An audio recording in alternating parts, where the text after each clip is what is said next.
Hello दोस्तों, जय हिंद। दोस्तों, ऑनलाइन के इस प्लेटफ़ॉर्म में आप सभी का स्वागत है। तो जैसा कि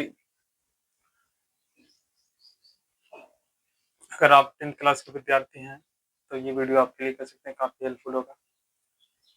और 10th क्लास के कह सकते हैं कि कुछ ऐसे विषय है, जिस विषय से संबंधित कह सकते हैं कि महत्वपूर्ण क्लास में हम चर्चा करेंगे।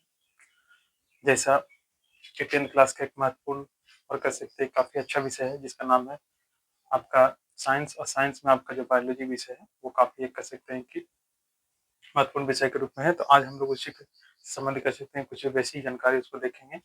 और 10th क्लास के दृष्टिकोण से जो महत्वपूर्ण प्रश्न बनने वाला है, उसे हम लोग जानने का प्रयास करेंगे सिंपल तरीका से। तो जैसा कि जीव विज्ञान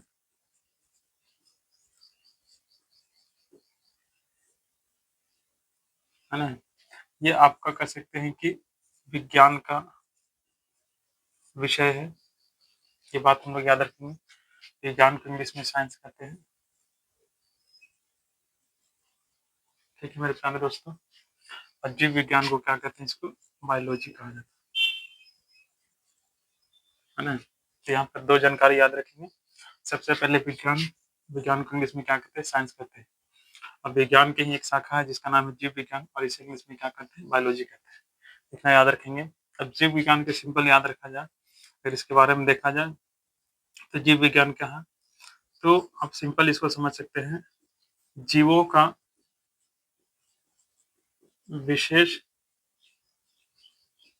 अध्ययन, है ना। विज्ञान का मतलब होता है विशेष ज्ञान या विशेष जानकारी, है ना। और जीव मतलब आप जान ही रहे हैं, जिसमें जीवन होता है उसे क्या कहते हैं? जीव कहते हैं।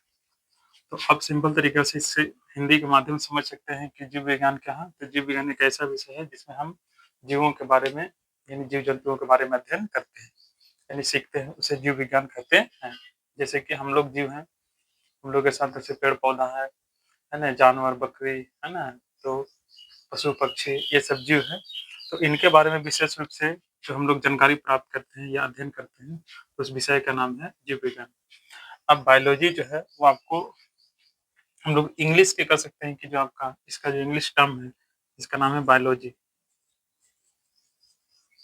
है ना। तो इसके माध्यम से भी हम लोग इसका डेफिनेशन जानने का प्रयास करेंगे। बायोलॉजी जो है वो आपका एक ग्रीक भाषा का शब्द है। ठीक है, बायोलॉजी जो है वो ग्रीक भाषा का शब्द है, और ये दो शब्दों से मिलकर के बना हुआ है। एक आपका है बायोस और एक है लोगोस। इसमें बायोस का अर्थ आता है जीवन, और लोगोस का अर्थ होता है अध्ययन। ये किस भाषा के अनुसार होता है? तो ये ग्रीक भाषा के अनुसार कह सकते हैं कि बायोस का अर्थ हो जाता है जीवन और लोगोस का अर्थ होता है अध्ययन। तो अगर देखा जाए इसके, अगर दोनों को एक साथ अगर देखा जाए तो बायोलॉजी क्या हो जाता है? तो ये हो जाता है जीवन का अध्ययन, है ना। तो बायोलॉजी क्या है? तो बायोलॉजी जो है वो जीवन का अध्ययन है। मतलब अगर इसका देखा जाए तो स्टडी ऑफ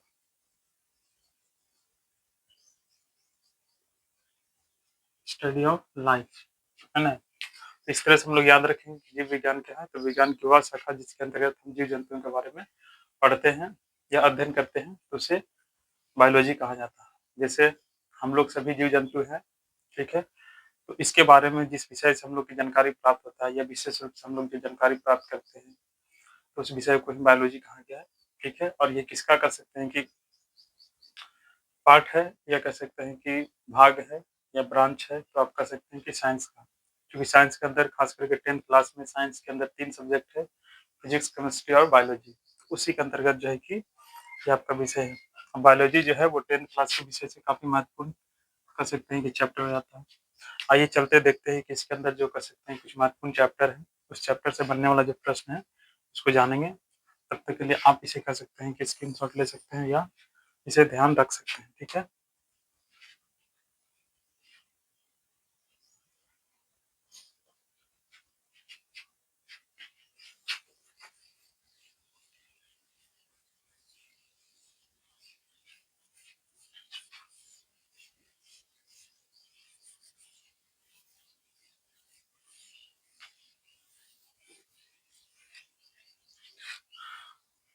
तो चलिए देखते हैं।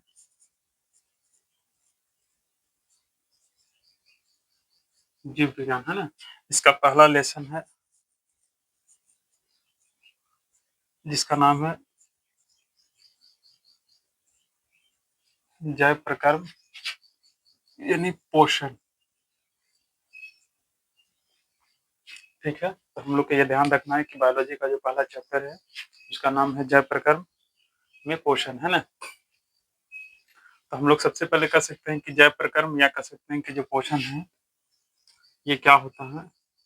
इसको जानने से पहले हम लोग थोड़ा एक जो बेसिक जानकारी होता है, ठीक है? जैसे अभी बात की हम लोग की बायोलॉजी क्या है, तो जीवों के अध्ययन को बायोलॉजी कहते हैं या जीव जंतु के अध्ययन को बायोलॉजी कहते हैं। तो उसी तरीके से सबसे पहले हम लोग जाने कि जीव का मतलब क्या होता है और ये संसार में जो वस्तुएं हैं या जो चीजें हैं उसे कितने वर्गों में बांटा गया है। तो सबसे पहले हम लोग इसको जानने से पहले हम लोग ये देखेंगे कि जो आपका ये जो संसार ये नहीं कह सकते कि पूरी दुनिया में इसमें जो वस्तुएं पाई जाती है या कह सकते हैं कि जो चीजें हैं, है ना, उसे मुख्य रूप से दो वर्गों में बांटा गया। ठीक है? एक आपका सजीव के रूप में और दूसरा जो है वो निर्जीव के रूप में। ठीक है? तो सबसे पहले याद रखेंगे कि संसार में जो वस्तुएं हैं, हम लोग भी एक तरह के वस्तु हैं, लेकिन हम लोग कैसा वस्तु है, तो हम लोग जीवित रूप में है। बाकी हम लोग कह सकते हैं घर मकान, है ना, या कह सकते हैं कि नदी पहाड़, ये सब भी एक कह सकते हैं कि वस्तु के रूप में है, एक संसाधन के रूप में है। लेकिन ये किस टाइप के है, तो ये आपका निर्जीव के रूप में, है ना? तो देखिए, एक आपका जो है सजीव और एक क्या है आपका निर्जीव। सजीव को इंग्लिश में क्या कहते हैं, आप लिविंग भी कह सकते हैं और इसको नॉन नॉन लिविंग, है ना? तो इस तरह से इसको याद रख सकते हैं। अब देखिए, सबसे पहले हम लोग देखेंगे कि सजीव क्या होता है और निर्जीव क्या होता है। ऐसे तो सिंपल आप जानते हैं कि सजीव का मतलब क्या होता है, तो जिसमें आपका जीवन है ना, जिसमें जीवन है उसे सजीव कहते हैं। और जिसमें आपका जीवन नहीं है, इसको नीचे लिख देते हैं, जिसमें जीवन नहीं पाया जाता उसको क्या बोलते हैं, निर्जीव कहते हैं। जैसे ये मार्कर है, इसमें जीवन नहीं है ना, क्योंकि इसको कहीं भी रख दीजिए ये ऐसे ही पड़ा रहेगा। ठीक है? जीवन की कह सकते हैं कुछ पहचान है, कुछ लक्षण है जिसकी चर्चा आगे हम लोग करेंगे। लेकिन सिंपल अगर देखा जाए, जैसे हम, है ना, हम क्या हैं, हम एक सजीव के रूप में हैं क्योंकि हम बोल रहे हैं, देख रहे हैं, सुन रहे हैं, है ना? या आप भी कह सकते हैं कि देख रहे हैं, सुन रहे हैं। तो कुछ ऐसी लक्षण है, कुछ ऐसी कह सकते हैं पहचान है जिसके आधार पर हम सजीव और निर्जीव की पहचान करते हैं। तो सिंपल याद रखिएगा कि जिसमें जीवन होता है उसे सजीव कहा गया, जिसमें जीवन नहीं होता है उसे निर्जीव कहा जाता है। आप देख सकते हैं कि हमारे घर या कह सकते हैं कि आस-पास के जो स्थान है, वहाँ पर कौन-सी ऐसी चीज़ें सजीव है और कौन-सी ऐसी चीज़ें निर्जीव है। तो आप सबसे पहले खुद को देखिए कि हम एक सजीव है और आपके साथ में कह सकते हैं कि आस-पास में जो पेड़-पौधे हैं, पशु-पक्षी हैं, ये सारे सजीव हैं क्योंकि इनके अंदर जीवन पाया जाता है। उसके अलावा कह सकते हैं कि आपके घर में बहुत सारे ऐसे सामान हैं, जैसे आप देख सकते हैं, घर में आपकी गाड़ियाँ हैं, कपड़ा है, फिर कह सकते हैं कि आपका घर है ना? या भूमि है, तो ये सब क्या है, निर्जीव के रूप में है। तो इस तरह से हम इसे याद रख सकते हैं। तो सबसे पहले याद रखना है, ठीक है, कि संसार में जो भी वस्तुएँ हैं, उसे मुख्य रूप से कितने वर्ग में बाँटा गया पहले? तो 2, एक आपका सजीव के कैटेगरी में और दूसरा क्या है, निर्जीव के कैटेगरी में बाँटा गया। तो इतना बात हम लोग ध्यान रखेंगे। अब आगे थोड़ा-सा यहाँ पर देख लेते हैं कि सजीव की कुछ लक्षण।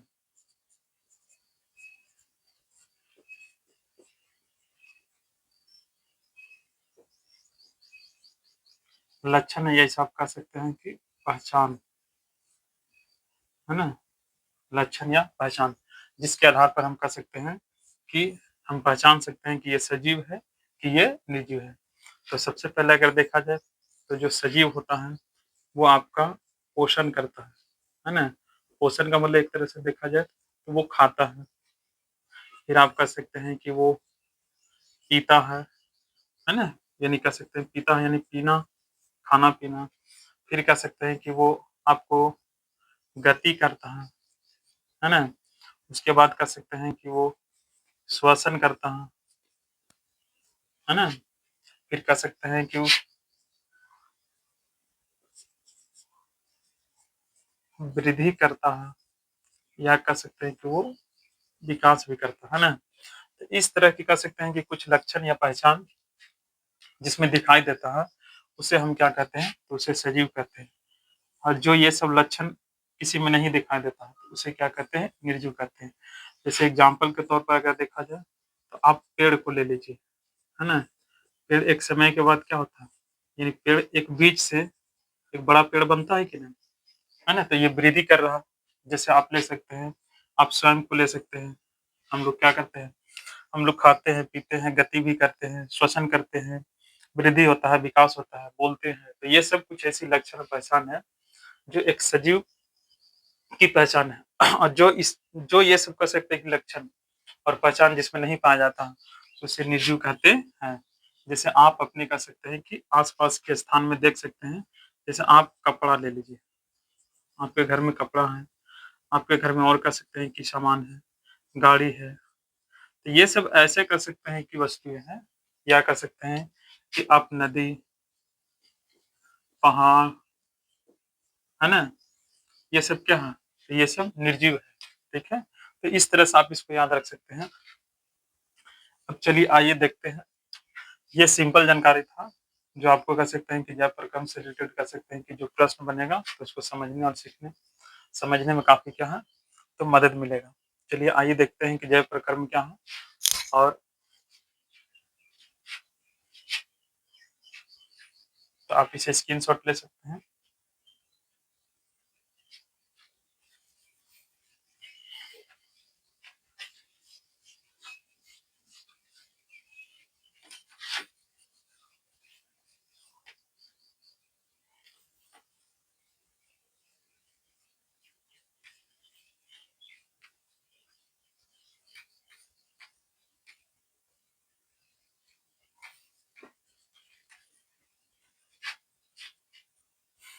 तो चलिए दोस्तों देखते हैं जय प्रकरण।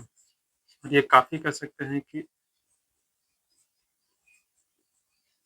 ये काफ़ी महत्वपूर्ण क्वेश्चन है, और ये कह सकते हैं कि आपका 10th क्लास का ये एक एक कह सकते हैं कि स्टार्टिंग क्वेश्चन भी है, या कह सकते हैं कि ये काफ़ी दुलरुआ प्रश्न भी इसको कह सकते हैं, ठीक है? तो देखिए जय प्रकरण क्या है ना? तो जय प्रकरण का डेफिनेशन है कि वे सभी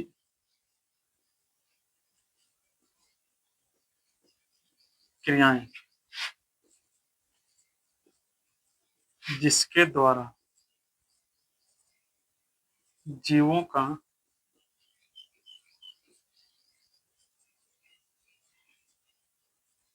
अनुरक्षण होता है,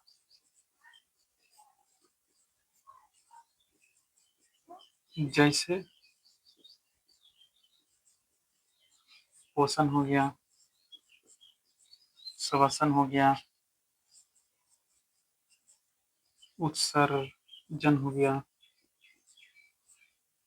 फिर उसके बाद कह सकते हैं कि नियंत्रण, समन्वय, ईटीसी, है ना? यानी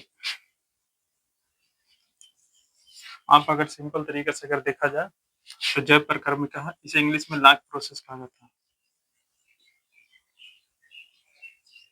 तो आप इससे भी समझ सकते हैं कि लाइफ के लिए जो कह सकते हैं कि प्रोसेस है, मतलब जिस प्रोसेस से लाइफ चलता है, जिस क्रिया या प्रक्रिया से आपका लाइफ चलता है, या जीवों के अंदर लाइफ बना रहता है, या जीवों के अंदर जीवन, है ना, चलता रहता है, तो उस क्रिया को ही जब प्रकर्म कहा गया। देखिए इसमें लिखा हो ना, वे सभी क्रियाएं, मतलब वे सभी क्रियाएं जिसके द्वारा जीवों का क्या हो रहा है, अनुरक्षण हो रहा है, मतलब कह सकते हैं कि जिसके कारण जीवों के अंदर क्या होता है, तो जीवन संरक्षित होता है ना?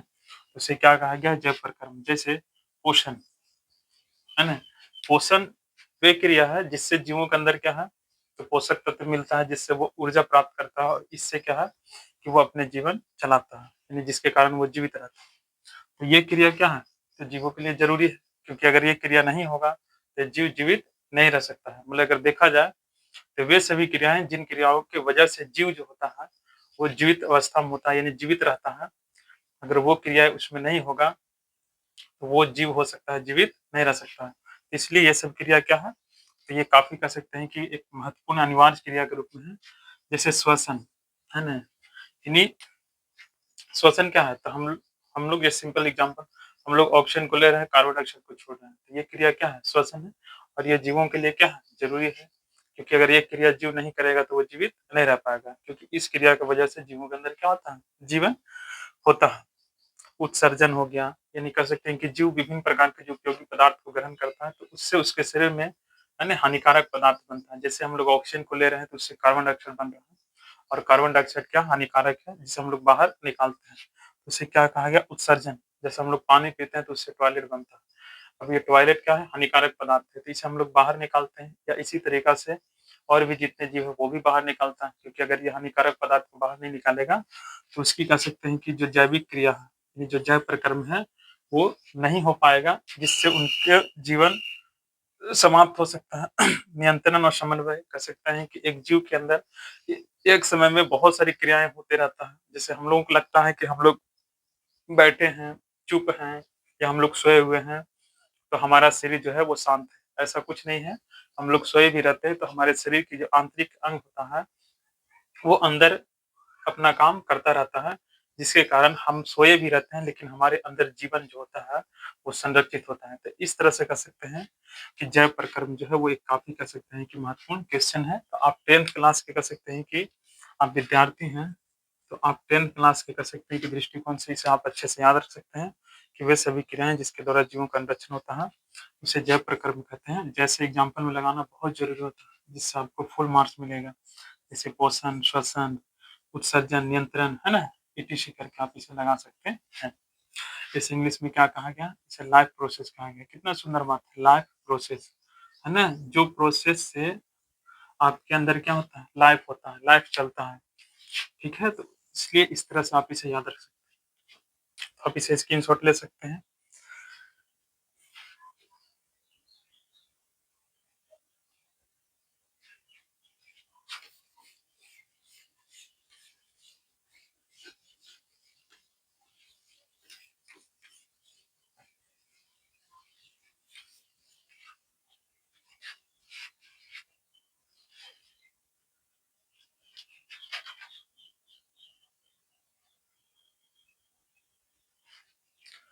अगला प्रश्न आपका जो है, वो प्रश्न बनता है पोषण से, है ना?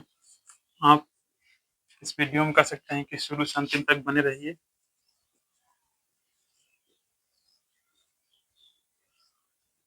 न्यूट्रिशन, है ना? ताकि आप कह सकते हैं कि कुछ सीख सकते हैं। देखिए पोषण क्या है ना? आजकल देखिए एग्ज़ाम में थोड़ा स्मार्ट क्वेश्चन आने लगा, इसलिए आपको भी स्मार्ट बनना पड़ेगा। पोषण अगर देखा जाए, तो पोषण आपका एक विधि है। पोषण क्या है? विधि है। ये कौन-सी विधि है? तो आप सिंपल कर सकते हैं इसको, भोजन ग्रहण करने की ये क्या है? तो भोजन ग्रहण करने की क्या है? विधि है ना? यानी हम लोग जो खाना खाते हैं, यही आपका पोषण कहलाता है। या इसी तरह से कह सकते हैं कि और भी जीव जो अपना भोजन ग्रहण कर रहा है, ठीक है? तो उसको क्या कहा गया है? तो उसे पोषण कहा गया है, ठीक है? ये पोषण जो है, वो जीवों के लिए काफ़ी क्या है? ज़रूरी है, ठीक है? कैसे ज़रूरी है? तो इसको भी आप समझ सकते हैं। देखिए, अगर देखा जाए कोई भी जीव है, तो उसको जीवित रहने के लिए क्या चाहिए? उसे भोजन चाहिए, भोजन के साथ और भी बहुत सारी चीज़ें हैं, जो उसके लिए ज़रूरी है, ठीक है? क्योंकि जीवों की जो ऊर्जा है ना? कोई भी जीव है, उसे ऊर्जा जो है चाहिए, ठीक है? जिसको हम लोग एनर्जी कहते हैं,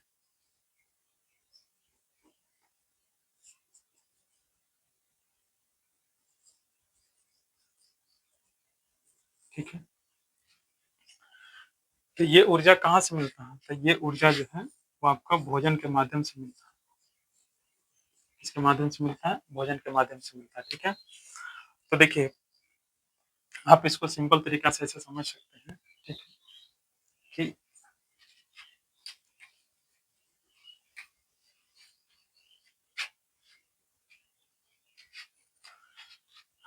ये जो पोषण है ना? ऐसे तो सिंपल हम लोग जानेंगे कि पोषण एक विधि है और ये कौन-सी विधि है? तो भोजन ग्रहण करने की क्या है? विधि है, जिसके द्वारा जीवों को क्या मिलता है? तो पोषक तत्व की प्राप्ति होता है। तो आपको यहाँ पर एक आंसर भी लिखना रहता है, ठीक है? आप 10th क्लास के विद्यार्थी हैं, तो आप सिंपल तरीके से लिखने लगा सकते हैं कि पोषण क्या है? तो पोषण वह विधि है, वह विधि है जिसके द्वारा पोषण वह विधि है जिसके द्वारा पोषक तत्व की प्राप्ति होता है ना? आप याद रख सकते हैं कि पोषण क्या है? तो पोषण वह विधि है जिसके द्वारा पोषक तत्वों की क्या है? प्राप्ति होता है। यानी जो कोई भी जीव है, वो पोषक तत्व की प्राप्ति किसके माध्यम से करता है? तो पोषण के माध्यम से। अब यहाँ पर एक चीज़ आपको यहाँ पर जानना होगा कि पोषक तत्व क्या है?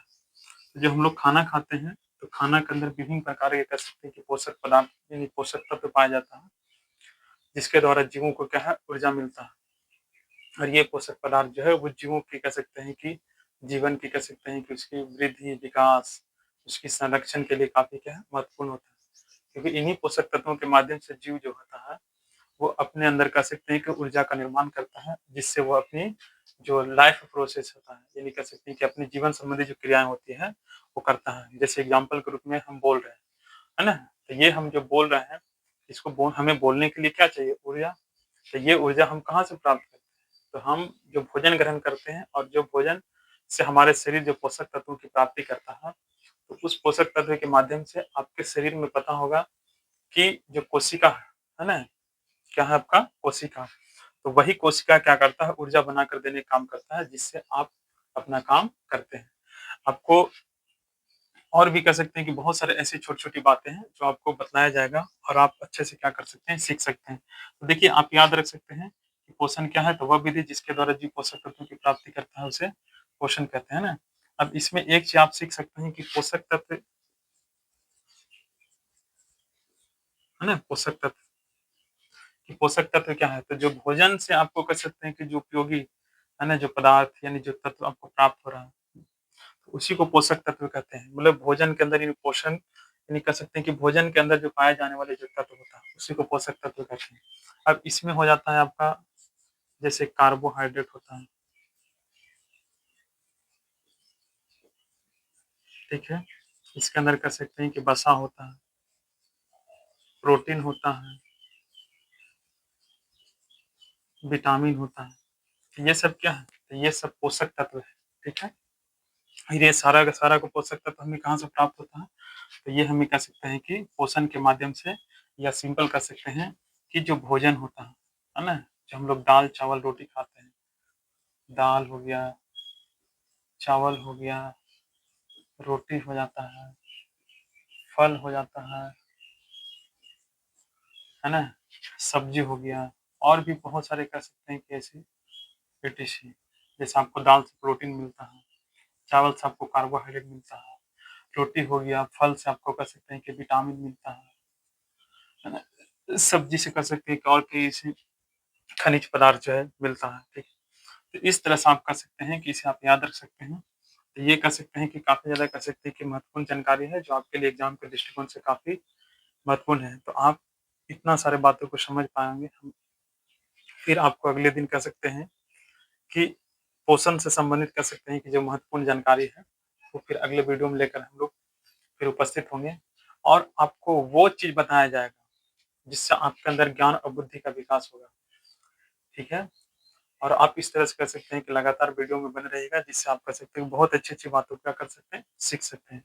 आपको नेक्स्ट वीडियो में ये बताया जाएगा कि किस तरह से एक जीव का कह सकते हैं कि निर्माण होता है, यानी किस तरह से एक जीव जो है, वो एक तरह से उनका कह सकते हैं कि उत्पत्ति होता है, ठीक है? सिंपल जैसे हम लोग इतना बड़ा कह सकते हैं कि शरीर जो बना है, वो किस तरह से बना है और ये शरीर का जो फंक्शन है, यानी कह सकते हैं कि ये शरीर जो है, वो किस प्रकार से कार्य करता है या किस तरह से ये शरीर के अंदर जीवन चलता है, ठीक है? तो ये बहुत जो कह सकते हैं कि जो महत्वपूर्ण जानकारी है, ठीक है? ये हम जानने का प्रयास करेंगे। विज्ञान तो उसी को कहते हैं ना जिसमें आप किसी भी चीज़ के बारे में विशेष, ठीक है, जो जानकारी प्राप्त करते हैं, उसी को तो विज्ञान कहते हैं क्योंकि विज्ञान का मतलब होता है विशेष ज्ञान, ठीक है? ऐसे तो सिंपल हम लोग जान ही रहे हैं कि जीव, इसे जीव कहते हैं, ये होता है, लेकिन ये कैसे होता है, किस तरह से इसकी जीवन चलता है, जीवन की इसकी संरचना क्या है, या इसकी संरचनात्मक और क्रियात्मक इकाई क्या है ना? ये सब चीज़ें कह सकते हैं कि आपको विज्ञान के अंदर ही सीखने के लिए मिलता है। तो इस तरह से कर सकते हैं कि हम लोग लगातार कर सकते हैं कि वीडियो में बने रहेंगे और जो अच्छी-अच्छी बात है उसको हम लोग डेली वीडियो के माध्यम से सीखेंगे ताकि आपके अंदर एक अच्छी कॉन्फिडेंस आ सके, आपके अंदर एक अच्छी कह सकते हैं कि जानकारी मिल सके और कह सकते हैं कि साथ में अपने एग्ज़ाम की भी तैयारी कर सकते हैं, ठीक है? तो आज का सेवा इतना ही, फिर मिलते हैं अगले दिन। नेक्स्ट कह सकते हैं कि जो इसी से रिलेटेड जो टॉपिक होगा, उसको लेकर के मौजूद होंगे। चलिए तब तक के लिए जय हिंद।